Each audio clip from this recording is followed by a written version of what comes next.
सुप्रभात प्यारे बच्चों, कैसे हैं आप। मैं ईश्वर से आशा करती हूँ कि आप सब घर पर स्वस्थ और सुरक्षित होंगे। आज हम करेंगे सर्वनाम। सर्वनाम का क्या अर्थ है, इसकी क्या आवश्यकता हुई कि हम इसका सर्वनाम का प्रयोग क्यों करते हैं। संज्ञा शब्दों से भी तो काम चल रहा था ना, लेकिन हमने सर्वनाम का क्यों प्रयोग किया और इसकी क्या आवश्यकता हुई और इसके कितने भेद हैं। तो सबसे पहले सर्वनाम का अर्थ। सर्वनाम शब्द सर्व और नाम से मिलकर के बना है। सर्व का अर्थ है सब, नाम का अर्थ है नाम, अर्थात सब नामों के लिए संज्ञा के स्थान पर प्रयोग किए जाने वाले ये शब्द सर्वनाम कहलाते हैं। ताकि और इसकी आवश्यकता हमें भाषा को अधिक सुंदर और स्पष्ट बनाने के लिए हुई, तो ये सर्वनाम कहलाते हैं। आइए एक उदाहरण से समझते हैं। जैसे सिया एक लड़की है, सिया रोज विद्यालय जाती है, सिया 5वीं कक्षा में पढ़ती है, सिया का घर विद्यालय के पास है, सिया के शिक्षक उसकी प्रशंसा करते हैं। तो मैंने बार बार इन वाक्यों में सिया नाम का प्रयोग किया, लेकिन मैं अगर बार बार सिया शब्द का प्रयोग ना करके अगर मैं बोलूँ कि सिया एक अच्छी लड़की है, वह रोज विद्यालय जाती है और वह 5वीं कक्षा में पढ़ती है, उसका घर विद्यालय के पास है, उसके अध्यापक उसकी प्रशंसा करते हैं, तो इस प्रकार इन शब्दों को हम सर्वनाम कहते हैं जो संज्ञा के स्थान पर प्रयोग किए जाते हैं। लेकिन ये इतने सारे सर्वनाम हैं, हम इनकी पहचान कैसे करेंगे। तो इसके लिए हम सर्वनाम के भेदों को समझेंगे। तो सर्वनाम के 6 भेद हैं। सबसे पहले है पुरुषवाचक सर्वनाम, दूसरा है निश्चयवाचक सर्वनाम, फिर है अनिश्चयवाचक सर्वनाम, फिर है नंबर 4 प्रश्नवाचक सर्वनाम, नंबर 5 संबंधवाचक सर्वनाम और नंबर 6 निजवाचक सर्वनाम। तो हम सबसे पहले करेंगे अब पुरुषवाचक सर्वनाम। नंबर 1 पुरुषवाचक सर्वनाम। जिन सर्वनामों का प्रयोग बोलने वाले, सुनने वाले और अन्य व्यक्तियों के लिए किया जाता है उन्हें पुरुषवाचक सर्वनाम कहते हैं। और पुरुषवाचक सर्वनाम के 3 भेद हैं। पहला उत्तम पुरुष, दूसरा मध्यम पुरुष, तीसरा अन्य पुरुष। आइए समझते हैं उत्तम पुरुष क्या है।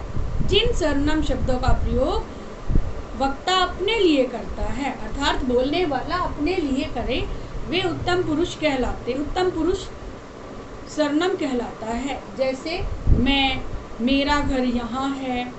नंबर 2 मध्यम पुरुष। जिन सर्वनाम शब्दों का प्रयोग सुनने वाले के लिए किया जाए, अर्थात वक्ता जिसके बारे में बताए, जैसे तुम, तुम्हारा, आप आदि। अन्य पुरुष। जिन सर्वनाम शब्दों का प्रयोग किसी अन्य व्यक्ति, वस्तु और स्थान के लिए किया जाता है, वे कहलाते हैं अन्य पुरुष। जैसे वह कौन है, वे क्या कर रहे हैं, उसका घर कहाँ है। तो इसमें किसी अन्य व्यक्ति के बारे में बात की गई है और इन सर्वनाम शब्दों का प्रयोग अन्य पुरुष के लिए किया जाता है। अब हम करेंगे नंबर 2 निश्चयवाचक सर्वनाम। नंबर 2 निश्चयवाचक सर्वनाम। जिन सर्वनाम शब्दों से हमें किसी निश्चित व्यक्ति, वस्तु अथवा स्थान के बारे में पता चले, जो ये संकेत करें कि ये किस व्यक्ति, वस्तु से संबंधित है, तो वे कहलाते हैं निश्चयवाचक सर्वनाम। जैसे यह, इसे, ये, वह, वे आदि।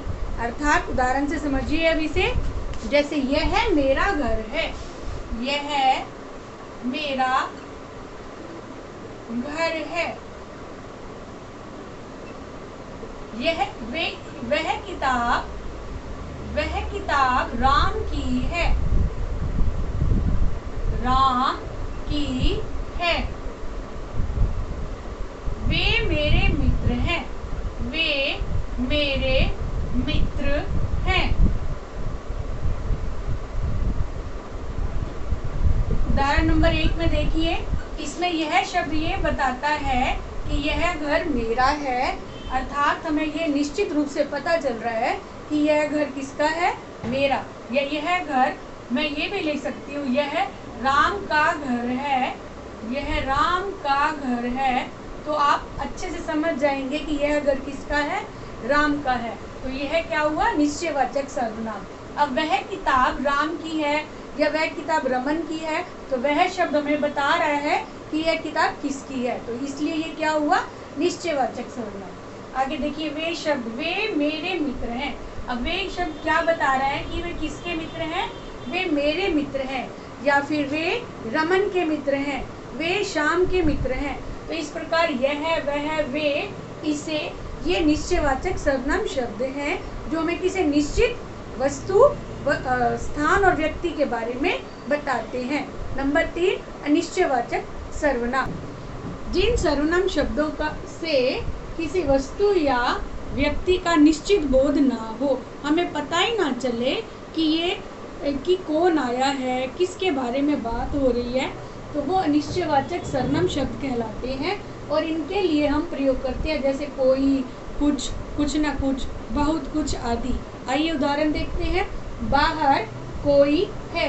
आप इस वाक्य को पढ़िए कि बाहर कोई है, लेकिन हमें ये नहीं पता चल रहा कि बाहर कौन है, तो हमें किसी निश्चित व्यक्ति के बारे में पता नहीं चल रहा, तो कोई क्या हुआ, अनिश्चयवाचक सर्वनाम हुआ।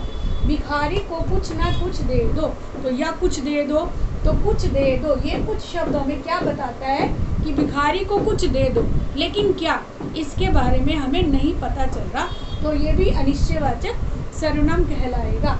आज कुछ ना कुछ ज़रूर होगा, लेकिन क्या होगा, इसीलिए हमें यहाँ पता नहीं चल रहा, तो कुछ ना कुछ, ये भी अनिश्चयवाचक सर्वनाम है।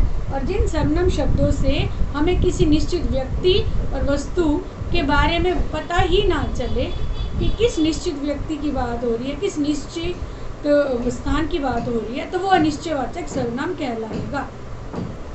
जिन सर्वनाम शब्दों का प्रयोग प्रश्न पूछने के लिए किया जाए, उन्हें प्रश्नवाचक सर्वनाम कहते हैं। जैसे कब, क्या, कहाँ, कैसे आदि। उदाहरण देखते हैं। आप कब आए। इस वाक्य में कब शब्द से हमें प्रश्न पूछने का बोध हो रहा है कि किसी ने प्रश्न पूछा कि आप कब आए, तो कब क्या है, प्रश्नवाचक सर्वनाम है।